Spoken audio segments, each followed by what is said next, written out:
Hi guys, I'm Anna Rose Bain, and today I'm going to be painting some peonies for you. Now in the past I've done some videos showing some of my techniques and some of the colors that I use for painting peonies, but today I'm going to focus more on design.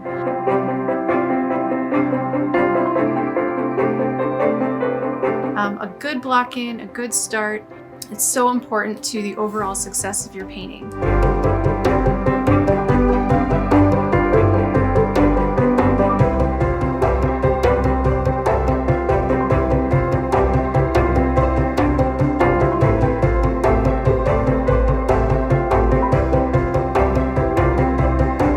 Something that I look for in particular with florals is I look for groupings of values and colors that can kind of create almost a musical rhythm pattern within the painting.